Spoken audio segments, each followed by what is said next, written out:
I first invite the chair of the Group of Independent Eminent Experts on the implementation of the Durban Declaration and Program of Action, Mr. José Antonio Aguilar Contreras. Mr. Aguilar Contreras, you have the floor.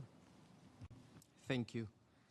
Madam Chair of the General Assembly, Excellencies, the Uruguayan author Eduardo Galeano used to say that utopias were on the horizon. You move 2 steps closer to them, they move 2 steps further away. You walk another 10 steps to the horizon, and they keep running 10 steps further away. He argued that as much as you may walk, you would never reach them, leaving you asking what the point of the utopias is. The point, he answered, was that they make you walk. Distinguished delegates, I am honored to have the opportunity to speak before you today as the chair of the Group of Independent Eminent Experts on the implementation of the Durban Declaration and Program of Action. The group, which I represent today, adamantly believes in the utopia that a world without racism, racial discrimination, xenophobia, and related intolerances is possible. While today such a utopia might seem far away, the Durban Declaration and Program of Action guides us how to get there by highlighting the necessary steps to be taken forward at all levels and by various stakeholders. While my membership in this group is recent, my work as a human rights activist is not.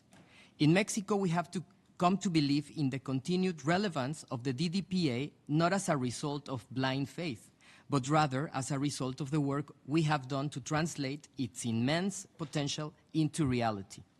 Today, I am here to present the group's report on its 9th and 10th session, which took place in August 14 to 18, 2023, and in June 17 to 20, 2024.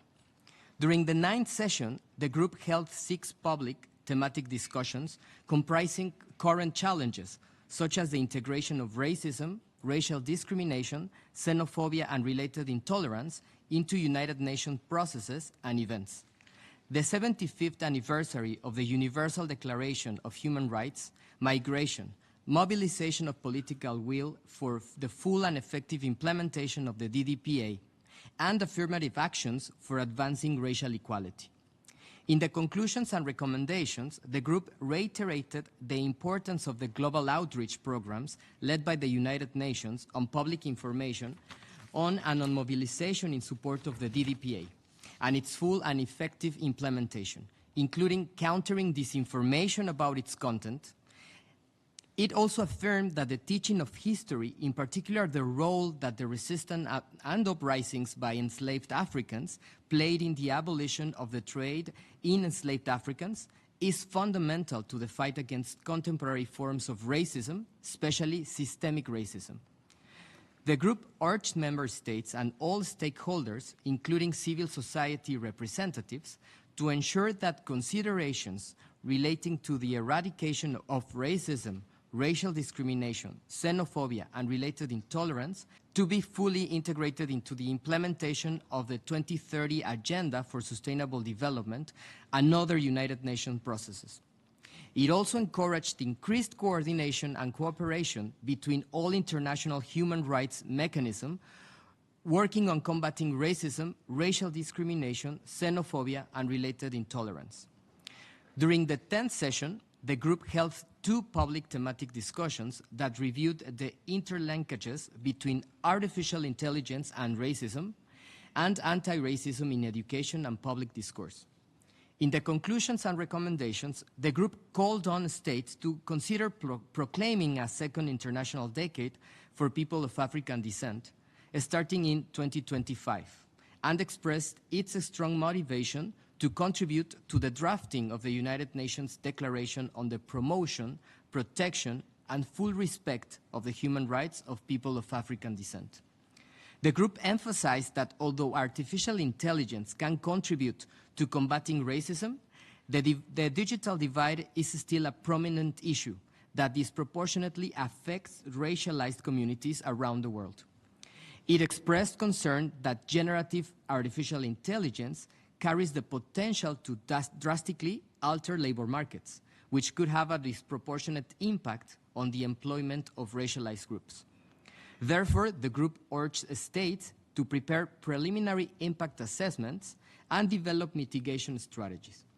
It also encouraged government sectors that use artificial intelligence products developed by private companies to request, at the very beginning of the development process, detailed information regarding consultations and the substantive contributions of representatives of racialized communities to the conceptualization, development, and testing of artificial intelligence products. Regarding education, the group expressed concerns about the increasing spread of quote-unquote new racial science that aims to prove that racism does not exist in order to hide the institutional racism and the persistence of racial discrimination.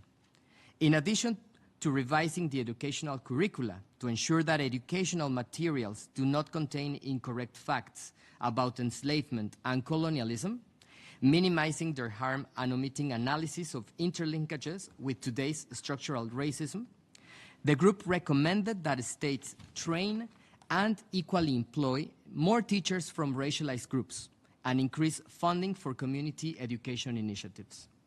Madam Chair, Excellencies, in the last few years, advances, setbacks, grave violations of human rights, ethnic cleansing, genocide, as well as new challenges have arisen in the fight against racism, racial discrimination, xenophobia, and related intolerance. Movements that insist on reviving all racial and religious supremacy have come to interact simultaneously with digital technologies that accelerate outreach, but also new social perspectives that challenge them. In Latin America, in most countries, the acknowledgement of the existence of racism has increased, and talking about it is no longer a taboo. But at the same time, the consequences of systemic racism are still affecting the biggest majority of racialized individuals. While it is true that much remains to be done to achieve our utopias, it is undeniable that steps have been taken. Yet, stronger leadership and political will from states and the international community are needed to translate our commitments in the Durban Declaration and Program of Action into concrete actions on the ground that change lives for the better. I thank you for your attention.